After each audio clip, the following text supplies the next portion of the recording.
여러분 에어컨 좀 돌아가나요? 그 민법 통치법 물권법 채권법 에피셀이 변형되기나 보내드렸는데 안 되신 분들 이따가 얘기를 해주세요. 카톡으로 받거든요. 보내주세요.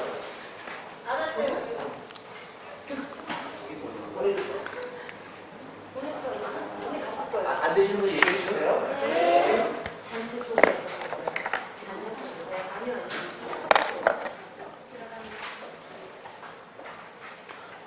자요 페이지요. 페이지 몇 배를 보시냐면 161조. 여러분 기출 지문집 가지고 계시죠? 기출 천재요. 기출 지문집 천재. 천재 161페이지.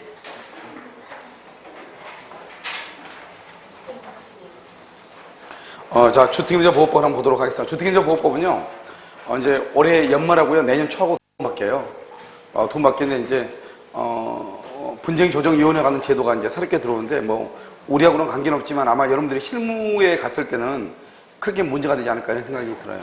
이제 실무에서는 실제로 이제 임차인하고 임대인하고 분쟁이 있잖아요.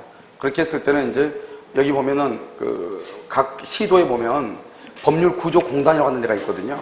그래서 이제 그곳에서요, 서로가 이제 합의를 할 수 있도록 이렇게 돼 있는데, 그러면 그것이 마치 판결문하고 같은 효력이 있거든요. 그래서 집행 권한이 돼가지고 그걸 가지고 뭘 할 수 있냐? 경매도 청구할 수 있고 이렇게 할 수 있게끔 법이 바뀌었는데, 그것은 이제 내년에 이제 시행이 돼요. 알겠죠? 자, 보시면요. 주택임대차 보호법을 한번 보세요.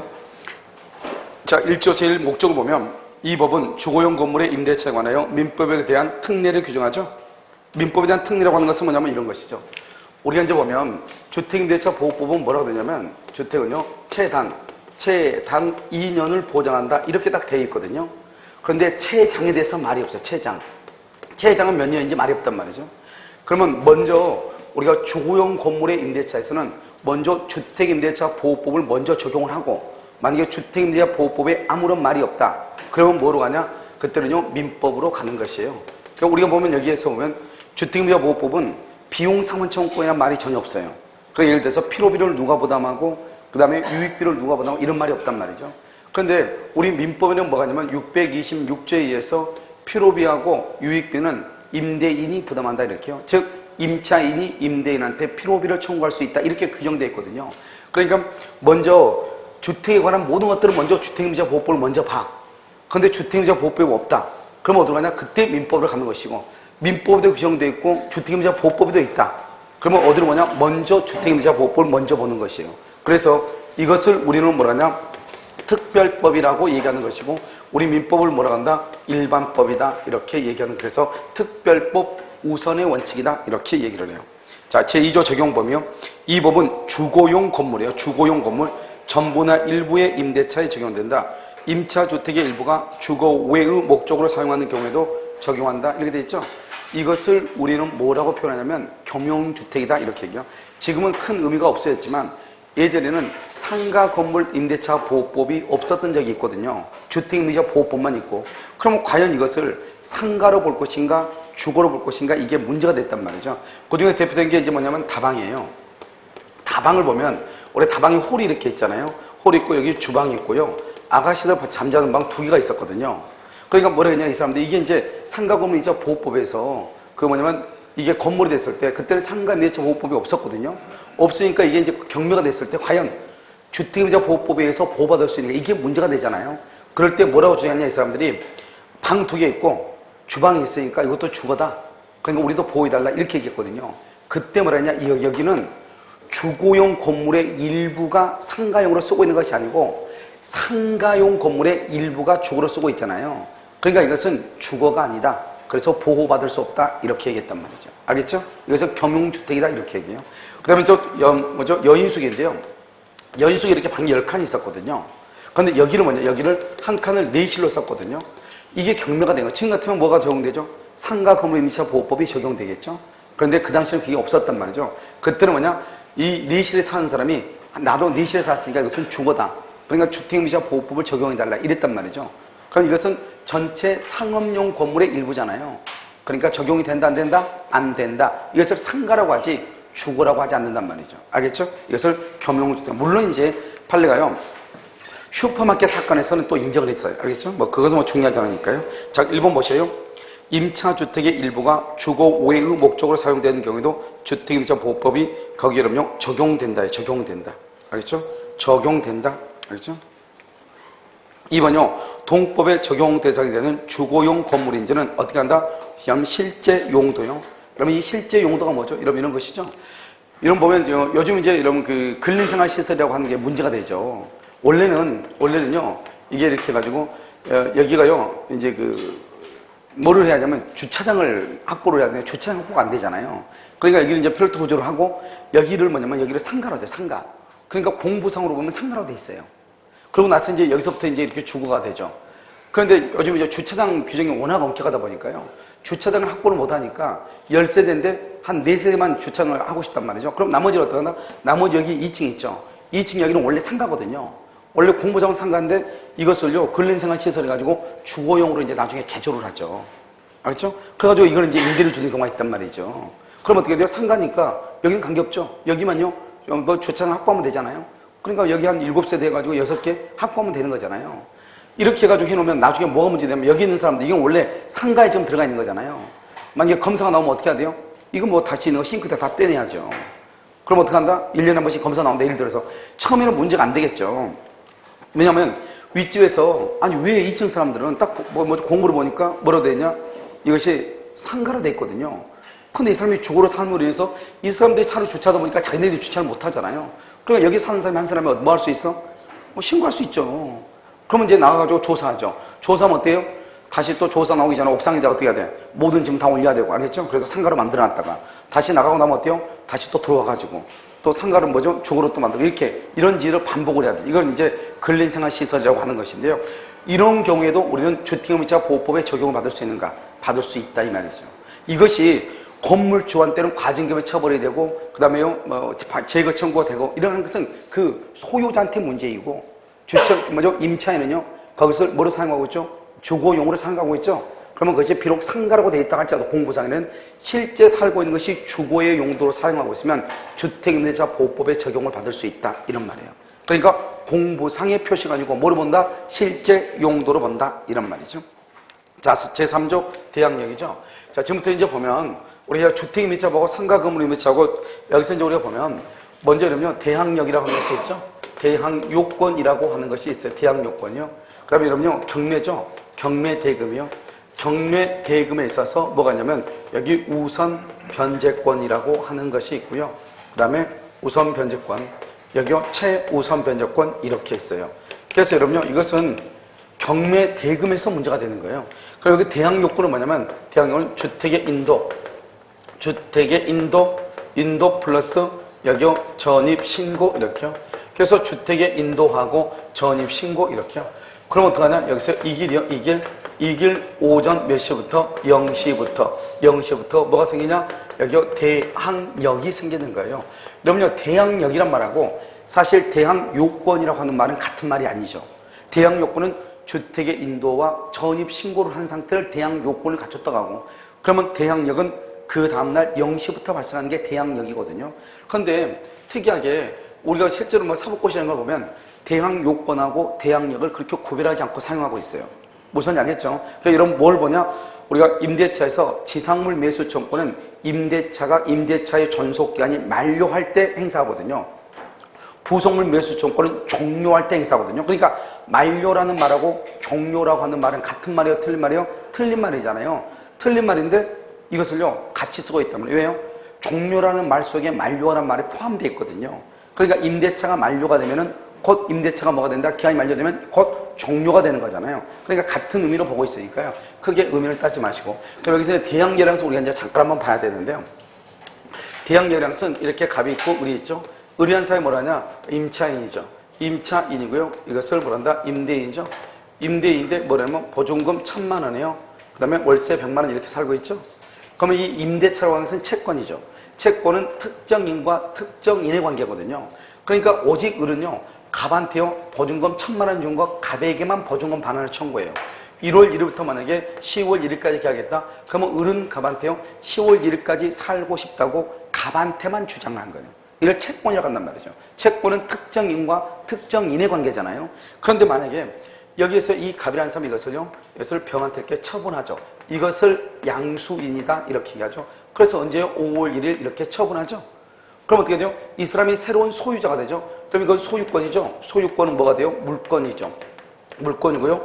이 임차권은 뭐죠? 채권이죠. 물권과 채권이 부딪히면 누가 우선하죠? 물권이 우선하죠. 그래서요, 이 의뢰하는 임차인은요, 5월 2일 집주인이 바뀌잖아요. 바뀌어가지고 이 병이라는 사람 을한테 너 나가 그러죠? 나가라. 이렇게 얘기하면요, 이 을은요, 5월 1일부터 10월 1일까지 자기가 여기서 살고 나가겠다. 즉, 존속 기간을 보장받을 수 있는가? 보장받을 수 없다. 이 말이죠. 그 다음에 두 번째는요, 존속기간을 보장 못 받아요. 그 다음에 보증금은 누구한테 청구한다? 보증금은 누구한테요? 갑에게 청구해요. 갑에게 청구해요. 그래, 이 병한테는 보증금 반환을 청구를 못해요. 이것을 우리는 뭐라 한다? 대항력이 없다고 얘기를 하는 것이에요. 알겠죠? 그 다음에 만약에 대항력이 그러면 있으면 그럼 어떻게 되는 것이냐? 대항력이 있으면 이렇게 갑이 있고 여기 을 있죠? 보증금 1,000만 원이에요. 월세 100만 원. 1월 1일부터 10월 1일까지 임대인 임차인이죠. 이 사람이요. 만약에 예를 들어서 등기를 한다. 등기하면 그때부터. 알겠죠? 그래서 우리가 민법 621조에 보면 임차인은 반대 약정이 없는 한 임대인에게 임대차 등기 절차에 협력할 것을 청구할 수 있다. 이렇게 규정하고 있거든요.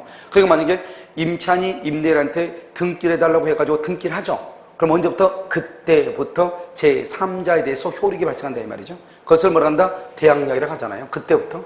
그런데 만약에 여기서 전입신고를 한다? 전입신고. 그러면 이제 이길 오전 0시부터 뭐가 생겨? 대항력이 생겨. 이 대항력을 뭐라 하냐? 그러면 이걸 대항력이죠. 이 대항력을 뭐라 하냐? 이것을 물권적 효력이라고 얘기하는 것이에요. 그래서 물권에는 뭐가 있냐? 대항력이 있거든요. 이걸 물권적 효력이라고. 그래서 우선 변조권은 어디가 있죠? 그건 담보 물권에 있는 게 원칙이거든요. 그러니까 이 대항력하고 우선 변조권을 뭐라고 표현하냐면 물권적 효력이다 이 말이에요. 그러면 물권적 효력이란 말의 뜻이 뭐다? 나는 비록 임차권이지만 등기가 되어 있거나 전입신고가 되어 있으면 물권은 아니지만 물권과 같은 효력을 가지고 있다 이 말이잖아요. 무슨 알겠죠? 그러면요, 여기서 이제 중간에 여기서 병으로 이렇게 바뀌겠죠? 이 병을 뭐라고 한다? 양수인이라고 하죠. 언제 바뀌죠? 5월 1일 날 바뀌겠죠? 그럼 5월 1일 바뀌면 이 사람도 뭐죠? 이제 소유권이니까 이 사람도 물권이죠? 그럼 물권과 물권이 부딪히죠? 그럼 누가 우선하냐? 먼저 공시 기능을 갖춘 사람이야. 먼저. 그럼 여기 이 사람은 언제죠? 5월 1일이죠? 이 사람은 언제야? 1월 1일이죠. 누가 더 빨라요? 을이 더 빠르죠? 그러니까 대항력이 있으니까 을은 갑에게요. 보증금 1,000만 원 줬으니까 을은 갑에게 1,000만 원을 달라갈 수 있고요. 을은 갑에게요. 10월 1일까지 내가 살겠다고 주장할 수 있거든요. 그러니까 우리가 뭐냐면 대항력이라는 것은 당사자 간에는 대항력이라는 말을 쓰지 않아요. 너무나 당연한 용, 채권적으로서 당연하게 나온 거단 말이죠. 우리가 대항력이라는 것은 을이 갑에게 주장할 수 있는 것을 갑에게 주장하지 않고 병한테 주장할 수 있느냐 이 말이잖아요. 그러니까 어떻게 한다? 이 을이라고 하는 사람이 갑에게 10월 1일까지 살겠다 이렇게 주장하지 않고 중간에 소유자가 바뀌었죠? 이것을요 병한테 내가 10월 1일까지 살겠다 이렇게 주장할 수 있는가? 자, 두 번째는요 보증금을 을은 갑한테 줬죠? 이 갑한테 준 보증금을 갑에게 청구하지 않고 누구한테 청구한다? 병에게 청구할 수 있는가? 청구할 수 있다? 대항력이 있다. 청구할 수 없다? 대항력이 없다. 이렇게 얘기해. 무슨 말이겠죠? 그러니까 우리가 대항력은 을이 갑에게 청구할 수 있는 것을 갑에게 청구하지 않고 그것을 병에게 청구할 수 있는가? 그것을 대항력이다. 이렇게 얘기한단 말이죠. 그래서 이런 경우는 뭐가 있다? 대항력이 있으니까 병한테 청구한다. 이게 원칙이에요. 그런데 판례가 뭐라 했냐? 상당한 기간 내에 이 일을 제기한다. 상당한 기간 안에 이 일을 제기해. 그러면요, 을은요, 갑이라는 사람한테 이 일을 제기하죠. 이 일을 제기하면 갑에게 보증금 반환을 말 수 있다. 청구할 수 있다. 그래서 누구한테요? 갑에게 이 일을 제기하면 보증금 반환을 말 수 있다. 청구할 수 있다. 이렇게 얘기를 해. 이것을요. 그래서 보증금 반환을 청구할 수 있다. 이렇게. 여러분, 무슨지 알겠죠? 그래서 이것을요, 지금 얘기하는 것이에요. 이걸 대항력이다. 또는 대항력권이라고 하는데, 실질적으로 이것은 이제 우리가 일반적으로 말했을 때 얘기하는 것이고, 우리가 주택임대차 보호법에서 대항력이라는 것은 어떤 의미가 있느냐? 그건 경매가 됐을 때, 경매가 됐을 때 살아남을 수 있느냐 없느냐? 이게 중요해요. 그래서 우리가요, 만약에 내가 살고 있는 집이 임차인으로 살고 있는 집이 경매가 됐다 이 말이죠. 그러면 나는 과연 그 집에서 계속 살 수 있는가? 나가야 되는 이게 바로 경매에 있을 때 문제다. 그래서 여기서 뭐가 나오냐? 말소 기준 권리라고 하는 것이 나오는 거예요. 말소 기준 권리는 저당권, 근저당권, 압류, 가압류, 그 다음에 가등기 담보, 경매 기입 등기 이런 것이 있는데, 우리 여기에서는요, 여기는 경매 기입 등기요. 경매 기입 등기 또는요, 가등기 담보 있는데 그것은 뭐 시험에 안 나와요. 알겠죠? 그래서 말소 기준 권리를 가지고 보면, 이것은 이제 우리가 두 가지로 보죠. 이렇게 가박 있고, 을이 있고, 여기 병이 있고, 이렇게요. 이 을이 뭐냐? 을이요, 1번 저당권이다. 이 말이죠. 이게 전세권이다.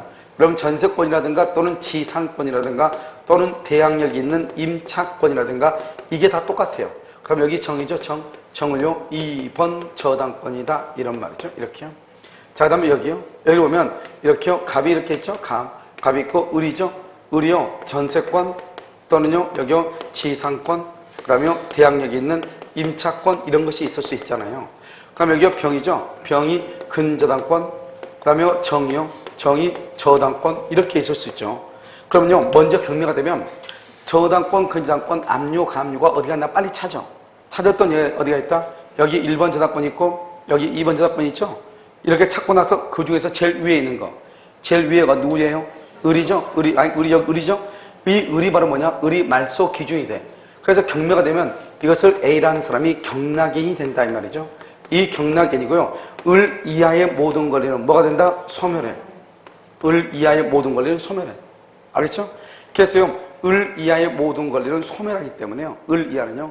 그래서 여기서 뭐다? 이 경락인은요, 책임을 질 것이 있어요, 없어요? 책임을 질 게 있다, 없다? 없죠. 그래서 여기 보면요, 전세권자나 지상권자나 대항력이 있는 임차권 있죠? 이런 사람들은요, 이 경락인에게 자신의 권리를 주장할 수 있다, 없다? 없다. 이런 말이죠. 그럼 여기를 이제 보면요, 여기 보면 말소 기준 권리 어디요? 여기 근저당권이 있죠? 여기 이렇게 저당권이 이렇게 있잖아요. 그럼 여기 근저당권 이하는 이거는요, 뭐가죠? 소멸하죠? 근저당권 이하는 이렇게 소멸한단 말이죠. 무슨 말인지 알겠죠? 그냥 근저당권 이하는 소멸하는데요. 여기는 보면 전세권, 지상권, 대항력, 임차권 이렇게 있잖아요. 그럼 어떻게 하냐? 이 이하만 소멸. 이것을 우리는 소멸주의라고 얘기하는 거예요. 그럼 만약에 이것을요, 경락받은 사람이 B죠? B가 경락인이잖아요. 그럼 경락인이면 이 경락받은 사람은요, 전세금이나 또는요, 보증금을 책임을 지는 거예요. 그러니까 임차인은요, 경락인에게 보증금 반환을 청구할 수 있다. 전세권자는 경락인에게 대항할 수 있다. 이렇게 얘기해요. 왜? 이것은 소멸한다, 안 한다? 이것은 소멸한다. 그러니까 이것을 말소 기준권을 찾아가지고 제일 위에 있는 것, 그 이하는 소멸하고 그 이상에 있는 지상권, 전세권, 임차권, 용익권 등은 소멸한다, 안 한다? 안 한단 말이죠. 이것을 원칙적으로 소멸하지 않죠. 소멸하지 않다고 하는 것은 인수가 된다, 이 말이죠. 누가 인수를 한다? B가 인수를 하죠. 알겠죠? 그런데 문제는 뭐냐면 이 중에서 전세권 있죠? 전세권자가 뭐란다? 배당 요구를 하죠? 배당 요구, 이렇게요. 전세권자가 뭐래? 배당 요구를 하잖아요. 그래서 전세권자가 배당 요구를 하게 되면 그때는 어떻게 한다? 그때는요, 소멸하는 것이에요. 소멸. 배당 요구를 했다는 것은 나 돈 받고 나가겠다 이 말이잖아요. 그때 소멸이에요. 그래서 여기서 보면은 우리가 이제 대항력이라는 것은 우리가 주택임대보호법에서 대항력은 이런 의미도 있긴 있죠. 하지만 그때 의미는 실질적으로 우리가 시험에 나오는 의미는 어떤 것이냐면 경매에 있어서 과연 소멸하는가 소멸하는가 이거 순서를 정하는 거예요. 그럼 어떻게 해야 돼요? 우리가 임차권이요. 최선순위 저당권보다 밑에 있거나 최선순위 저당권보다 더 위에 있거나 이것을 판단을 해야 되잖아요. 그 이걸 어떻게 판단할 것인가 이런 말이죠. 그걸 가지고 이제 보면은 우리가요 이렇게 보는 것이죠. 먼저 우리가 대항력은 주택의 인도 플러스 전입 신고를 하죠. 신고하면 여기서 뭐가 발생한다? 대항력이 발생하죠. 이 대항력하고 저당권하고를 비교하는 것이에요. 이 저당권하고 비교를 해. 그래서 누가 더 위냐 밑이냐 이렇게 보는 것이에요. 그럼 보면 주택의 인도 2월 1일, 전입신고 2월 1일, 저당권 2월 1일이다. 그럼 어떻게 하냐? 저당권 등기라는 것은 아침에 문을 열어야지 등기할 거 아니에요. 그래서 아무 말 없으면 그냥 9시로 보는 거예요. 됐죠? 여기는요 2월 1일, 2월 1일이죠. 그럼 대항력 언제 발생해? 대항력은 2월 2일 0시에 발생하죠. 2월 2일 그 다음날 0시요. 그럼 두 개를 비교를 해야죠. 두 개를 비교하면 어디가 더 빨라요? 저당권이 더 빠르죠. 저당권. 그러면 저당권이 1순위고 대항력이 2순위죠. 그럼 이런 경우는 어디가 되냐? 여기가 1번이 되는 거예요. 여기 보면 저당권이 1번, 여기요 대항력 있는 임차인이 2번 이렇게 되죠. 이런 상태에서 경매가 되죠. 그러면요 임차인은요 경락인에게 자신의 권리를 주장할 수 있다 없다? 없다 이렇게 얘기하는 거예요. 무슨 말인지 알겠죠? 그래서 여러분요 우리 현재 나올 때 뭐라 하냐? 을이 갑의 건물을 임차한 을이 전입신고를 하고 주택을 인도받고 전입신고를 했다. 같은 날 병이 저당권을 했다. 이렇게 나와. 같은 날 저당권. 같은 날. 그러면 어떻게 해요? 항상 대항력은 그 다음날이잖아요. 항상 대항력은 그 다음날이니까 같은 날 저당권했다. 그러면 무조건 누가 빨라? 저당권이 무조건 빠를 수밖에 없죠. 왜냐면 대항력은 무조건 그 다음날이니까. 알죠? 그러니까 같은 날 그러면 무조건 저당권이 1번. 그 다음에 뭐가요? 임차권이 2번이에요. 그런데요, 그렇게 나오지 않고 어떻게 나올 수 있냐? 이렇게 나와.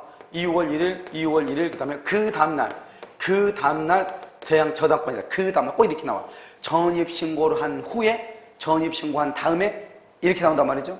알겠죠? 그럼 여기는 언제요? 여기는 언제다? 2월 2일 몇 시다? 0시. 여기는 몇 시? 9시. 그럼 누가 빨라? 대항력이 빨라. 이 두 가지만 딱 암기하면 되는 거예요. 알겠죠? 다른 것 필요 없이. 그럼 여기서는 어떻게 되냐? 이건 여기가 되죠, 여기가. 임차인이 1번이고 저당권자가 2번이죠. 그러니까 경매가 되면 누구만 없어져? 저당권만 소멸하죠. 임차권을 소멸한다, 안 하죠. 그러니까 항상 뭐냐면 우리가 이제 주택임대보호법에서 대항력이라는 것은 경매가 됐을 때 소멸하느냐, 소멸하지 않느냐. 그러니까 같은 날 그럼 무조건 저당권이 빨라. 그 다음날 저당권 무조건 대항력이 빨라. 왜냐면 대항력은 그 다음날 몇 시니까 0시. 저당권은 몇 시? 9시. 이것만 머릿속에 딱 집어넣으면 돼요. 알겠죠? 그래서 이걸 가지고 이제 문제가 나올 때는 거의 뭐 이걸 가지고 나오니까요. 이것은 여기에서 나오는 게 아니에요. 어디서 나오냐?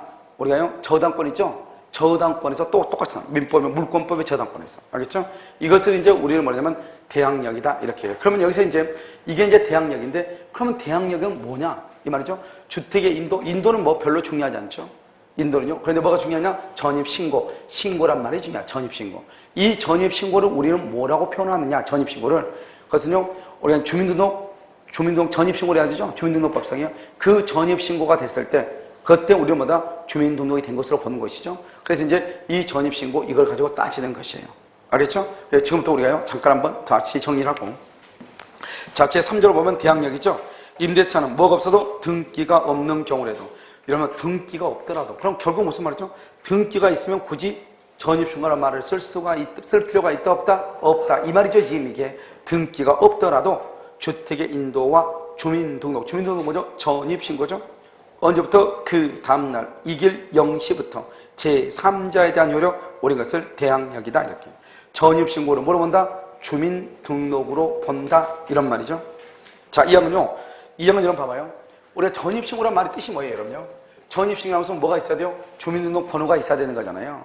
그런데 여러분, 법인 있죠, 법인. 법인은 회사죠. 회사는 주민등록번호가 있어요, 없어요? 없죠. 그래서 법인은 전입신고를 못하는 거예요. 그런데 여러분 조심해야 될 게요. 법인은 뭐 하냐? 사업자 등록을 할 수 있거든요. 그러니까 법인은 원칙적으로 주택임대차보호법은 적용이 안 돼요. 뭐를 못하니까? 전입신고를 못하니까. 그런데 법인은 상가건물임대차보호법은 적용이 돼. 왜냐? 법인은 뭘 하니까? 사업자 등록. 그래서 상가에서 중요한 것은 사업자 등록이거든요. 민법에서 중요한 것은 전입신고거든요. 그러니까 법인은 원래 안 되는 거예요. 안 되는데 어디는 된다? 안 되지만 전입신고가 되는 게가 있죠. 어디가 있어? LH공사. LH공사하고 그 다음 어디하고? 지방공사죠. 지방공사하고 그 다음에 중소기업이죠. 중소기업인 법인이죠. 자, 이제 이거 뭐냐면 LH공사라든가 이러면요, 지방공사 있잖아요. LH라든가 지방공사 같은 경우는 여러분 뭐를 하냐면 우리가 무주택 서민들 있죠. 그런 사람들을 위해서요, LH공사라든가 이런 지방공사, 예를 들어서 뭐 용인지방공사라든가 서울지방공사라든가 이런 데서요, 건물의 임대, 요즘 보면요, 다른 데 보면 다 뭐를 하냐면 지자체에서 뭐죠, LH공사에서 일반 여러분 여기도 그렇지 않나요? 일반 주택 같은 경우 있죠, 빌라 같은 것을 장기 렌탈한다. 그래서 자기네들이 다 뭘 하냐, 다 수리를 다 해줘. 올수리. 자기네들이 올수리를 해가지고, 그래가지고 그것을요, 몇 년 동안 팔지 못하게끔. 매도하면 안 되잖아요. 그래서 5년, 10년 기간을 정해서 LH공사의 렌탈을, 장기 렌탈. 그래가지고 그것을요, 예를 들어서 여러분, 한부모 가정이라든가 뭐 이런 게 있죠? 이런 가족들한테요, 그것을 다시 아주 싸게요, 다시 렌탈을 해요. 아시죠? 그러면 그 사람들이 만약에 거기 들어가려면 보증금 5천에, 뭐죠? 한 60만 원 있어야 된단 말이죠. 그런데 거기는요, 보증금 1,000에 뭐 한 30 이렇게 싸게 이렇게 해준단 말이죠. 알겠죠? 그럼 어떻게 돼요? 일단 LH공사가 얻어가지고 이걸 다시 뭐죠? 나한테 줬죠? 그럼 내가 거기에 들어가서 뭘 한다? 전입신고하죠? 전입신고하면 그때 그 전입신고를 LH공사 전입신고로 봐주는 거예요. 알겠죠? 그러니까 새로운 무주택 서민이 와가지고 거기서 이제 LH공사하고 임대차 계약서를 작성하고 또 그렇게 해서 그걸 가지고 이제 전입신고를 하죠. 그러면 그때부터 보호되는 것이에요. 무슨 말이겠죠? 중소기업도 마찬가지예요. 원래 중소기업이라는 것은 법인이잖아요. 이 중소기업으로 인정된 그 법인의 직원이요. 중소기업에서 오면 기숙사를 마련해야 되는데 기숙사를 마련할 길이 없잖아요. 돈 많이 드니까. 그러면 이 중소기업에서 뭐라냐면 건물을 얻죠. 건물을 얻고 거기서 자기네 직원들을 거기다 전입시키죠. 그러면 그 직원의 전입신고가 있죠. 그럼 그 직원의 전입신고를 뭐로 본다? 중소기업의 전입신고로 봐주는 거죠. 그러니까 그 다음날 0시부터 뭐가 생긴다? 대항력이 생기는 것이죠. 여러분 지금 무슨 말인지 알겠죠? 그래서 그것을 얘기를 해요. 자, 거기 보면 시행령 보면 한국토지주택공사, 이유는요 지방공사 이렇게 되어 있고요. 제3항을 보면 중소기업에 해당하는 법인이죠. 해당하는 법인 바로 밑에 봐봐. 그 법인이 선정한 직원이 해당 주택을 인도받고 주민등록을 마쳤을 때는 제1항을 준용한다. 제1항이 뭐죠? 임대차에 대해서 제3자에 대해서 효력이 있는 것으로 본다. 대항력이 있는 것으로 본다. 그 말이죠. 그런데요 임대차가 끝나기 전에 그 직원이 뭐가 된다? 변경이 되죠. 그리고요 새로운 직원이 주택을 인도받고 주민등록을 마치죠. 그러면 그 다음날부터 또 새로운 대항력이 생겨. 그러니까 만약에요 A라고 하는 직원이 2년 동안 거기서 살다가 그 사람이요 직장을 그만뒀단 말이죠.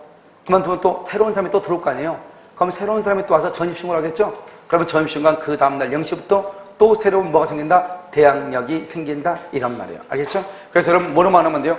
일단 전입신고라는 것은 자연인이 원칙이다. 그런데 법인은 원래 안 된다. 되는 것이 세 가지가 있다. LH공사, 지방공사, 중소기업에 해당하는 법인이다. 알겠죠? 이렇게. 자, 3번 보세요. 주택임차인에게 대항력이 발생하는 시점은 주택의 인도와 주민등록을 모두 갖춘 그 다음날 0시이다. 자, 그 다음 장이요. 4번이요. 주민등록 신고라고 되어 있죠. 주택임차권의 대항력의 요건인 주민등록의 신고는 행정증이 도달하기만 하면 신고로서 효력이 발생하는 것이 아니고 행정증이 뭘 해야 된다? 수리를 해야 된다. 행정증이 수리. 자, 그럼 여기 잠깐 치우고요. 설명을 한번 해볼게요. 자, 여러분 봐봐요. 우리가 이제 여러분 주민등록 전입신고를 어떻게 하죠? 먼저 서류를 작성하죠. 그럼 서류를 작성해가지고 작성한 서류를 제출하죠. 제출해가지고 뭘 하죠? 그럼 거기서 이제 뭘 한다? 접수하죠. 접수를 해가지고 여기서 검토를 하죠. 검토해가지고 이제 마지막 다음 검토가 끝나면 그걸 수리한다고 그래. 그리고 주민등록부에 등재가 된다 이 말이죠. 이제 순서로 가면 이렇게 복잡하죠. 근데 실제로 작성해서 딱 주면 그 다음부터 그냥 접수하면 검토잖아요. 그럼 여기에서 우리가요 수리할 때 이때는 뭐냐? 주민등록 전입신고가 있다고 봐요. 알겠죠? 수리할 때 자체부터 봐. 이걸 가지고 이제 우리가 헷갈리는데 먼저 작성은요 이 집이 몇 번지냐? 100번지거든요. 100번지로 똑바로 작성을 했어. 그래가지고 접수가 돼가지고 검토가 돼가지고 수리가 돼가지고 근데 등재를 100번지로 됐어. 그럼 이것을 우리 뭐냐? 주민등록 전입신고라고 얘기하는 거예요. 올바로 됐죠? 여기 등재를 누가 하는 거죠? 공무원이 하는 거잖아요. 공무원이요. 그런데요 100번지로 똑바로 했는데요. 100번지로 똑바로 했는데요. 수리를도 100번지로 됐거든요. 그런데요 등재가 110번지로 됐어요. 110번지로. 그럼 누가 잘못한 거죠? 누가? 공무원이 잘못한 거잖아요. 공무원이 잘못했어도 대항력이 있는 것이에요. 알았죠? 공무원이 잘못했다. 언제까지요? 수리가 똑바로 됐잖아요. 그 다음에 공무원의 착오죠? 그러면 전입신고의 효력이 있는 것이에요. 알겠죠? 자, 그 다음에요. 여기는요, 이 사람이 처음부터 잘못해서 110번지로 한 거예요. 그런데 공무원이 검토할 때 그것을 발견하지 못해가지고 110번지로 뭐가 됐다? 수리가 돼가지고 110번지로 됐단 말이죠. 된다, 안 된다? 이것은 안 돼. 왜? 처음부터 작성 제출한 사람이 누구다? 그러면 신고자가 처음부터 잘못한 거죠? 이런 경우는 인정되지 않는 것이에요. 무슨 말인지 여러분 아시겠죠? 그래서 근데 여기서 또 뭐가 뭐냐면 원래 100번지거든요. 그 100번지로 신고를 했거든요. 100번지로 신고했는데요. 공무원이 검토하는 중이에요. 검토를 하면서 뭐라 하냐? 아닌데요? 거기 110번지인데요? 이렇게 얘기해. 110번지인데요? 그래도 다시 반려한단 말이에요. 다시 반려를 해요. 원래 내가 똑바로 했는데요. 공무원이 수리하기 전에 검토 단계에서 110번지라고 반려한단 말이죠. 그러니까 어떻게 돼요? 공무원이 불러준 대로 110번지로 다시 아무것도 모르니까 110번지로 해가지고 110번지로 돼가지고 110번지로 됐다 이 말이죠. 이것은 효력이 있다 없다? 효력이 없다 이 말이에요. 효력이 없다. 이게 아주 중요해.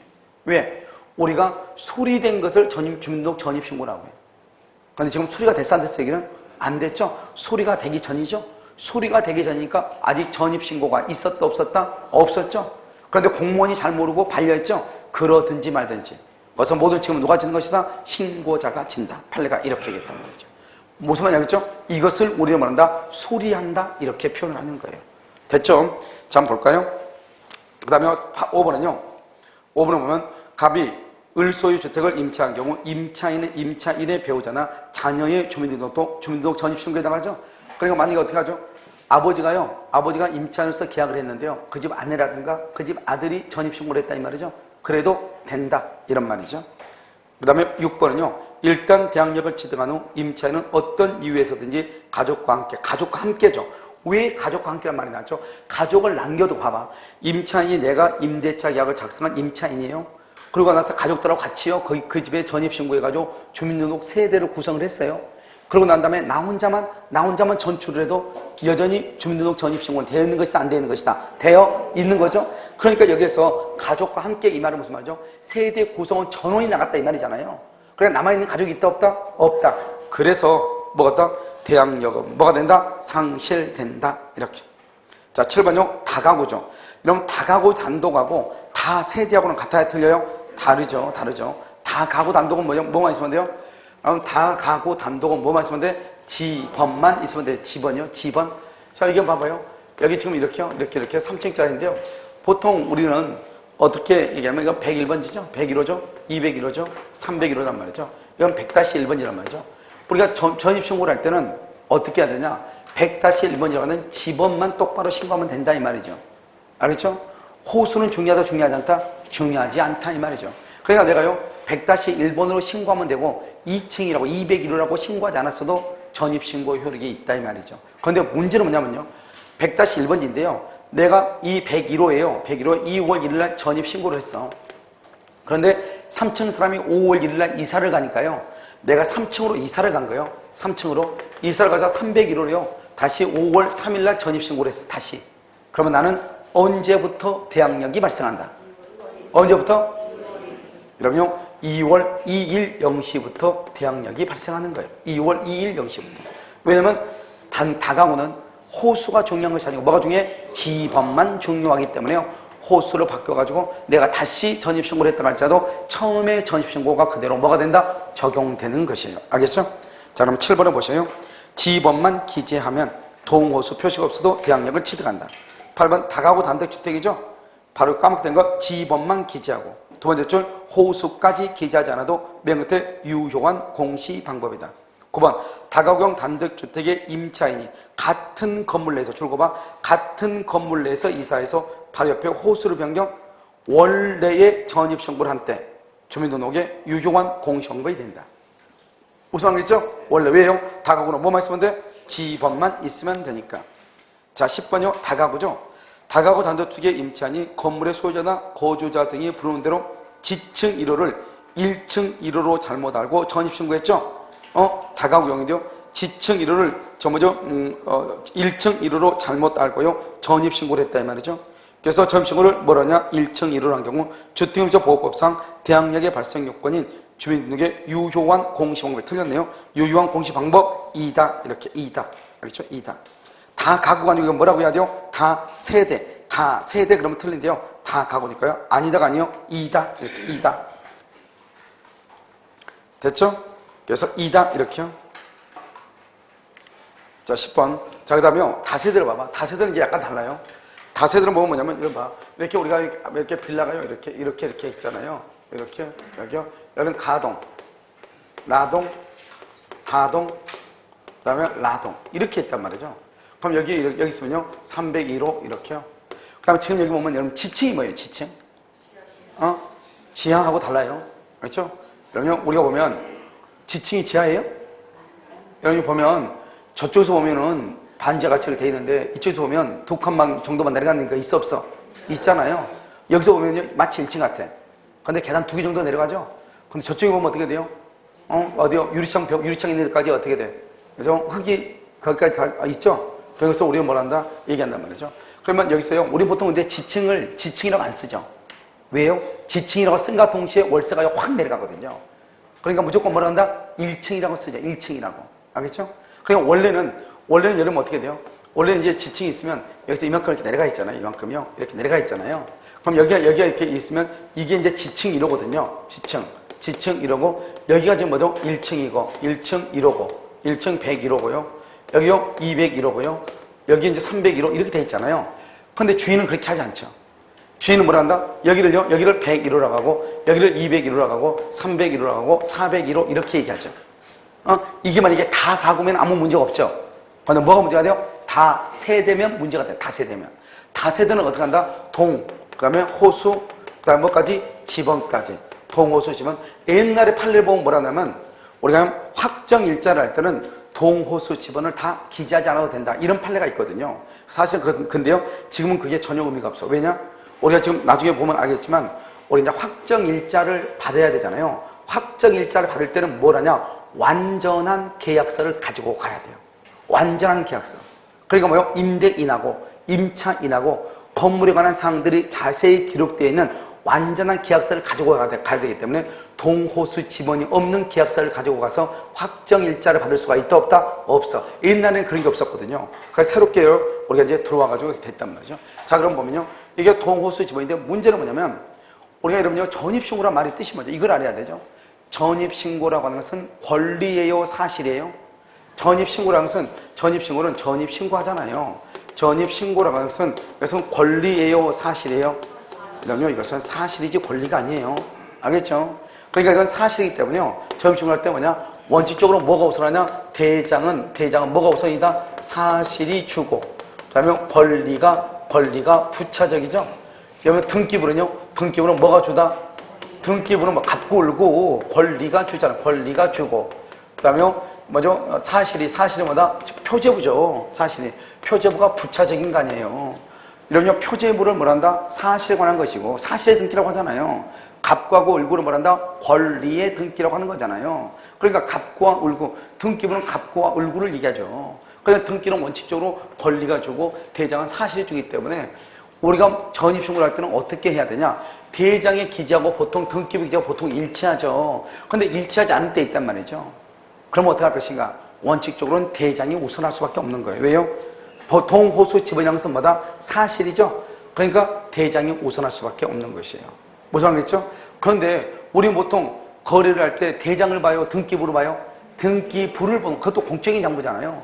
그러니까 만약에 대장하고 등기부가 잘못 기재됐어요. 그럼 어떡할 것이? 이게 문제잖아요. 대장에는요, 지층 101호인데 등기부는 1층 101호로 돼 있단 말이죠. 그러니까 나는요, 1층 101호로 전입신고했단 말이에요. 등기부대로. 그런데 실제 대장에는 지층 101호란 말이죠. 그러면 전입신고 효력이 있다, 없다? 있다, 없다? 있다면 있다. 알겠죠? 있다.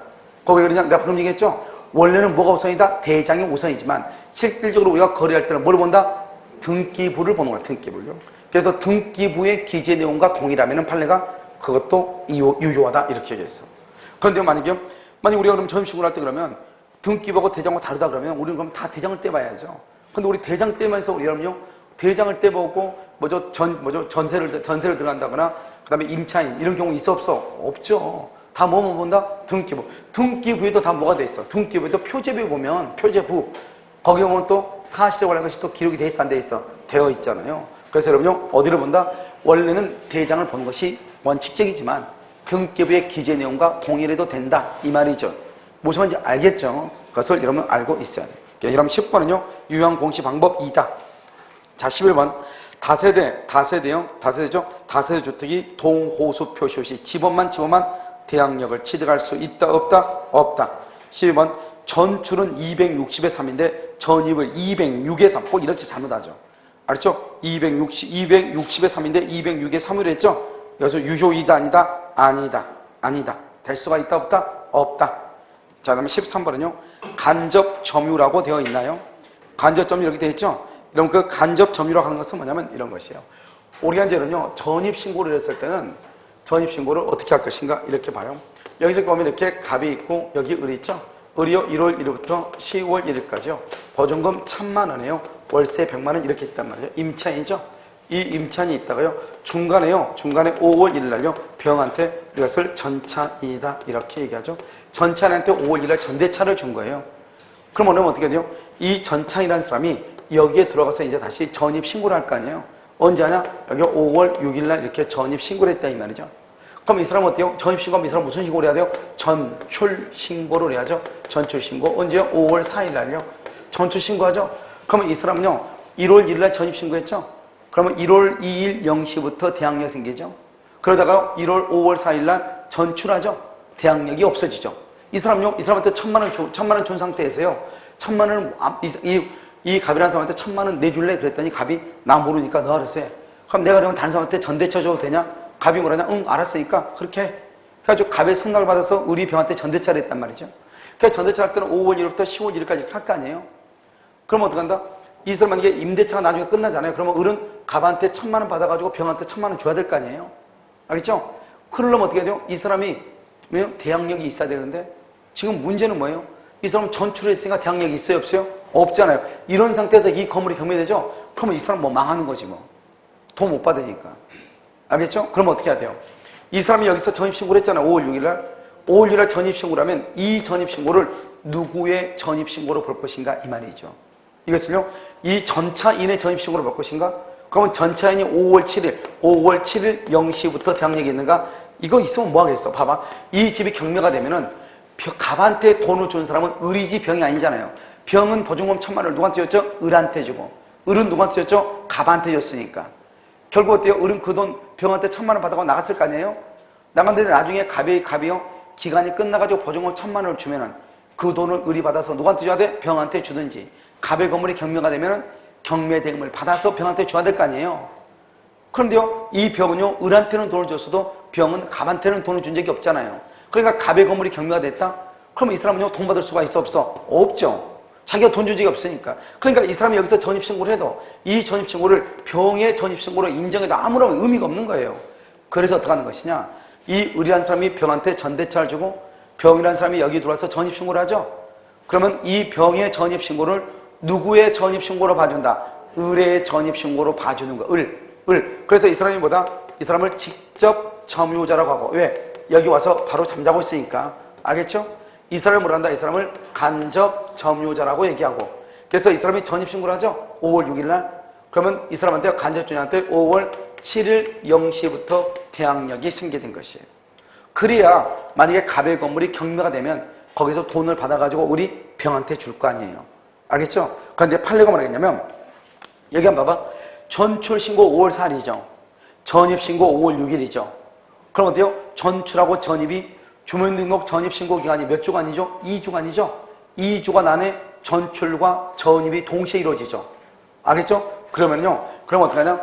우리가 보통 2년간을 계약을 하면 365일이니까 1년이요. 거의 700일이 넘잖아요. 700일이 넘는 기간 동안에 서로가 거주하는데요. 2주간 정도의 시간이 빈다 이 말이죠. 한 사람은 5월 4일날 나가고 한 사람은 5월 7일날 들어온다 이 말이죠. 그럼 뭐 2, 3일밖에 차이가 없잖아요. 그런 경우 여기에 있는 임차인이요. 변경이 있는 것처럼 보여. 700일에 비해서 700일을 놓고 보면 변경이 있는 것처럼 보여. 없는 것처럼 보여. 없는 것처럼 보이죠. 그래서 원래 전출하게 되면 그 전출하면 대항력이 없어지고 전차인이 들어와서 전입신고를 하면 그 전차인의 전입신고를 간접 점유자인 임차인의 전입신고로 봐가지고 전입신고를 한 그 다음날 0시부터 대항력이 발생하는 게 사실이지만 전출과 전입이 2주간 이내에 이루어지면 2주간 이내 알죠? 전입신고 기간 내에 이루어지면은 그러면 종래 을이 가지고 있던 대항력이 그대로 유지되는 것이에요. 알겠죠? 종래 을이 가지고 있던 대항력이 뭐가 된다? 그대로 뭐가 된다? 유지가 되는 것이다. 이런 말이죠. 알겠죠? 자, 한번 볼까요? 13번을 보세요. 임차인이 임대를 승낙을 얻어 전대하고 전차인이 인도받아 주민등록을 하죠. 그 이 길부터 누가 임차인 동그라미 간접 점유자 이렇게 간접 점유자가 대항력을 취득한다. 자, 14번은요. 임차인 갑이 임대인의 승낙을 받아 을에게 임대주택을 적법하게 뭐랬다? 전대. 갑이 임대주택에 거주하지 않고 자신의 주민등록을 이전하지 않더라도 전차인 을이 주택을 인도받아 자신의 주민등록을 하면은 누구한테? 간접점유자 갑이 제3자 돼서 뭘 갖는다? 대항력을 갖는다. 똑같죠? 15번도 적법하게 전대. 적법하게란 말은 동그라미 해봐. 적법하게란 말은 임대인의 동의를 얻어 이 말이죠. 임대인의 동의를 얻어 적법하게 전대하죠. 전차인 을이 주택을 인도받았으나 그 다음에 을의 이름으로 전입신고를 하지 않고 어떻게 누구의 이름으로? 인도는 을이 주택 인도받는데 전입신고는 지금 누구 이름으로 돼서 갑의 이름으로 된다 안 된다? 안 되죠. 여기 봐봐 이 말이잖아요. 여기서 보면 뭐냐면 병이 여기서 주택을 인도받았어. 그런데 여전히 갑이 전입신고를 여기다 그대로 가만히 놨어. 왜요? 자기 이사가면 대항력이 없어지잖아요. 그러니까 이 사람이 불안하니까 자기 전입신고는 여기다 그대로 놓고 알죠? 그리고 자기는 이제 이사 갔어. 전입신고를 냈는데 이 사람은 이사를 갔죠. 내 말 지금 됐죠? 이 사람 여기에 인도로 받았어, 인도. 근데 이 사람은 또 뭐는 없어? 전입신고는 없죠. 그러니까 된다, 안 된다? 안 되죠. 한 사람이 주택의 인도와 전입신고를 해야 되잖아요. 그런데 이 사람은 여기 목적물의 인도를 받았어. 그런데 전입신고는 안 돼 있어.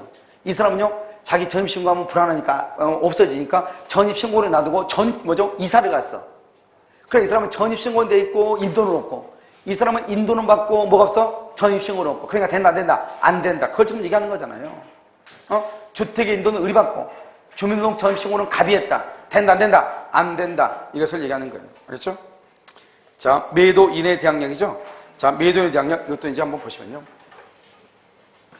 이제 매도인의 대항력이라는 것은, 여기서 이제 보면 이런 것이죠. 이렇게 갑이요, 2월 1일 날 전입신고를 했어. 그럼 여기서 등기를 해. 자기 거죠. 갑이 자기 거죠. 갑이 소유자죠. 그런데 갑이요, 의뢰한 사람하고요, 10월 1일, 5월 1일 실 매매. 그럼 이 사람이 매수인이죠. 매수인인데요. 이 사람이요, 미등기예요. 미등기. 그래서 갑이 의뢰한테 5월 1일 팔고요. 갑이라는 사람이 여기서 맨 처음에 누구죠? 소유자였죠? 소유자인데 이 사람 임차인으로 있잖아요. 임차인이 돼가지고 여기서 의뢰하고 5월 2일 날요, 임대차 계약을 체결해. 임대차. 그래서 이 사람이 임차인으로 있고, 이 사람이 누구로 있기로 했다? 임대인으로 있기로 했어. 무슨 말인지 이해되나요? 갑이라는 사람이요, 집을 의뢰한테 팔고, 자기는 옛날에 전입신고돼 있고 등기돼 있죠. 팔고, 이 사람이 뭐란다? 자기가 그 집에서 다시 월세로 살아. 뭐 이런 사람 있어, 없어? 있잖아요. 아직 등기는 의뢰한테 안 해줬어. 아직 안 해줬어. 그렇게 해서 이 사람 이걸 뭐란다? 맨 처음에는 소유자로서 점이죠. 이제는 누구로서 점이다? 임차. 이것을 우리는 뭐란다? 점유 개정이라고 얘기하는 거야. 점유가 소유자로의 점유가 임차인으로서의 점유로 바뀐 거죠. 이것을 뭐라고 한다? 점유 개정이라고 얘기하는 것이에요. 됐죠? 자, 그럼 봐. 그러면 이 사람이 지금 등기가 되어 있거든요. 등기가. 그럼 여러분요, 여기서요, 이 지금 갑이라는 사람의 대항력은 언제 생긴다? 5월 1일이에요? 5월 2일이에요? 5월 3일이에요? 언제 대항력이 생긴다? 언제? 5월. 여러분 봐봐. 우리가 항상 여기서 이제 나오는 거예요. 우리가 왜 등기부는 누구나 열람할 수 있죠. 등기부는 누구나 열람할 수 있잖아요. 그걸 우리는 공시적 기능이라고 하죠. 그러니까 등기는요, 등기를 딱 울고 딱 보면 누가 전세를 살고 있는지, 누가 저당을 잡았는지 다 알 수 있단 말이죠. 그런데 전입신고라고 하는 것은 임대차는 채권이죠. 특정인과 특정인 두 사람 간의 관계이죠. 다른 사람은 알 수가 없는 거죠. 채권은. 그럼 여러분, 우리가요, 예전에는 여러분요, 우리 집에, 한 집에요, 지금 월세 타는 사람이 5명이란 말이죠. 그런데 각각의 보증금이 다 달라. 그래도요, 누가 말을 한다, 안 한다? 안 해. 아니, 얼마 주고 살고 있어? 그걸 왜 물어봐? 이렇게. 왜요? 똑같은 조건에 똑같은 집인데 계약 조건이 다 달라. 좀 팀이 보이면은 많이 받고, 좀 따지고 마음에 들면 좀 깎아주고. 이게 문제가 됐단 말이에요. 그런데 지금은요, 그런 것을 이제 할 수가 없죠. 왜요? 이제는 우리가 나중에 법정 보면 알겠지만은, 이제는 임차인, 그 집 거주하고 있는 임차인은요, 바로 그냥, 동사무소 가가지고, 나 여기 몇 도에 살고 있는데, 우리 집에 누구누구 살고 있고, 보증금이 얼마이고, 월세가 얼마인지 알려주시오. 그럼 바로 알려줘야 돼. 알겠죠? 이제는 다 오픈돼 있어. 아직도 그걸 모르는 사람들 가서 물어보죠. 그래서 2층 아줌마 아주 못됐다고 나하고 친한 척 하더니 알려달라니까 안 하죠. 그걸 왜 그 아줌마한테 욕할 필요가 없죠. 내가 가서 뭐 하면 돼? 주민자치센터 가가지고 내 주민등록 전입신고 돼 있는 거 보여주고, 우리 건물에 누구누구가 얼마의 보증금은 얼마고, 월세는 얼마고, 기간은 얼마인지 알려달라. 그럼 알려주게 돼 있다니까, 법에서. 무슨 말인지 알겠죠? 이제는요, 옆집 아줌마 욕할 필요가 없는 거죠. 알겠죠? 근데 예전엔 다 그랬단 말이에요. 그럼 봐봐. 우리가 왜 주민등록 전입신고는 등기는 그날부터 대항력이 있는데 전입신고는 그 다음날 영치부터 대항력으로 하는가 이 말이죠. 그렇잖아요. 등기를 왜 그날부터요? 등기를 하게 되면 바로 오픈되고 열람되고 누구나 알 수 있지만 채권은 그걸 알 수가 없잖아요. 그럼 어떡하나? 채권이라고 하는 것은 제3자가 봤을 때 그 사람이 거기에 임차인으로 살고 있다고 알려져야 된단 말이죠. 그런데 봐봐. 제3자가 딱 봐가지고 갑이요 100-1번지에요. 등기부를 딱 댔더니 등기부에 등기가 누가 앞으로 돼 있어? 갑 앞으로 돼 있잖아요. 그러면 제3자가 봤을 때는 인간은 소유자다, 임차인이다. 소유자죠. 그러니까 대항력이 있을 수가 없는 거예요. 알죠? 이것을 우리가 뭐란다? 전입신고에서 공시적 기능이라고 하는 것이에요. 그러니까 우리가요, 전입신고에서 공시적 기능이라고 하는 것은 제3자 입장에 봤을 때 그 사람이 임차인으로 그곳에 거주하고 있어야 된단 말이죠. 그런데 이 사람은 제3자가 봤을 때는 소유자잖아요. 그럼 언제냐? 이 사람이 이 사람한테요. 등기죠, 등기. 등기가 언제다? 10월 1일 등기하죠? 이제는 이 사람은 소유자도 아니다? 아니죠? 그러면 10월 1일 날 등기했죠? 그러면 10월 2일 0시부터 대항력이 취득하는 거예요. 무슨 말이겠죠? 언제부터? 10월 2일 0시부터 이렇게. 한번 볼까요?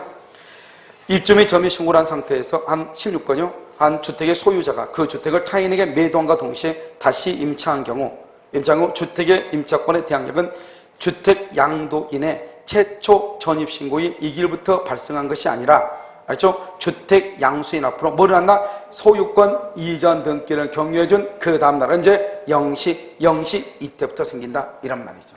알겠죠? 이것을 얘기해요. 자, 그 다음 봐봐요. 그 다음에 이제 또 하나 이제 복잡한 것이 뭐냐면 이런 것이요. 여러분요, 요즘에 임대주택이죠? 자, 이 갑이죠? 이 갑이요. 갑이 여기요. 임대인이죠? 임대인 LH공사죠? 임대인 LH공사요. 그럼 여기 을이죠? 을이라는 사람이요. 1월 1일부터요. 10월 1일까지 임차인이죠? 임차인 이렇게 있다가 이 사람이요. 여기서 5월 1일날요. 5월 1일날 병한테요. 전차인이죠? 전차인. 그래서 이 병이요. 여기에 들어와가지고 여기 5월 18일날 전입신고를 했어. 그럼 이 사람한테는 언제 대항력이 생긴다? 5월 19일 몇 시부터? 0시부터. 누구한테 생긴다? 을한테 생기잖아요, 을한테. 을이 병한테 주죠? 병이 들어와서 전입신고하죠? 그러면 그 전입신고를 누구의 전입신고로 본다? 을은 직접점이다, 간접점이다, 간접점이다. 이 말이잖아요, 지금 이게. 자, 그럼 봐. 이 을이 다시요, 이것을요, 언제냐면, 여기요, 7월 1일날, 이 을이 등기했다는 것은 우리가 임대주택은 5년 정도 지나면은 뭐를 받을 수 있다? 분양받을 수 있죠? 여기 보면 여러분요, 그 부영인가 거기는 10년이라고 들었거든요. 10년 있으면 자기가요, 분양받을 수 있다고. 아무튼 이렇게 분양을 받았다 이 말이죠. 분양받으면 이 사람은 뭐다? 이제는 누가 된다? 이 사람은 소유자죠? 소유자고, 이 사람은 이제는 임차인이 아니고 뭐라고 한다? 임대인이죠. 그럼 이 병은 이제는 전차인이 아니고 뭐다? 임차인이죠. 그러니까 이제는요, 대항력이 누구한테 생겨야 돼? 을한테 생겨야 돼? 병한테 생겨야 돼? 집주인한테 생겨요? 병한테 생겨야 되겠죠? 그럼요, 병한테 생기려면 언제요? 이 사람이 등기를 7월 1일 날 했죠? 7월 1일하면 뭐냐? 동시에 병한테요, 7월 1일 날 을이 등기라면 을이 소유자가 되죠? 그럼 동시에 병한테 대항력이 생기는 거예요. 7월 1일 날. 을이 등기한과 동시에. 알겠죠? 그럼 봐, 이제. 그랬는데요, 이 사람이 돈이 없으니까, 집을 살 때 돈이 없으니까, 같은 날 7월 1일, 같은 날이에요. 같은 날 A라고 하는 어디 가냐? 은행에 가가지고 은행을 뭐냐? 근저당이죠. 은행 가서 근장을 잡고 돈을 빌려서 같은 날. 이제 뭐가 문제가 되냐?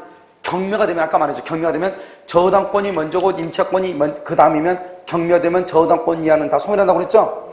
임차권이 1번이고 저당권이 2번이면 경매가 돼도 임차권은 소멸한다, 안 한다? 안 하죠? 이걸 지금 따져야 된단 말이죠. 그걸 따지려면 어떻게 해야 되냐? 여기 임차인하고 여기 이 근저당권자고 누가 더 우선하냐? 누가 더 우선하냐? 누가 더 우선한다? 누가 우선해? 임차인이 우선한다? 은행이 우선한다? 그걸 알려면 소유자가 우선하는지 저당권자가 우선하는지 따져봐야 될 거 아니에요? 그럼 소유자고 저당권자 중에서 누가 우선한다? 소유자가 우선해. 왜요? 왜?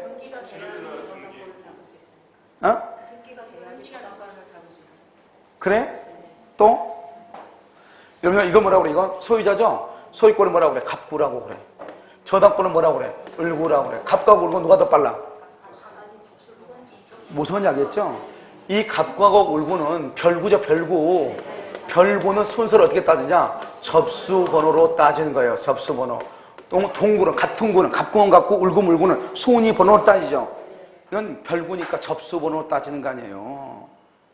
먼저 소유권 이전 등기하고 그 다음에 나중에 저당권 등기했다고 그랬죠? 그럼 접수가 누가 더 빨라? 소유권이 더 빠르죠? 그러니까 소유권이 저당권보다 더 빠른 거예요. 결국 소유권하고 동순위, 같은 순위가 뭐다? 임차권이죠. 결론적으로 임차인이 저당권보다 빠르다 이 말이죠.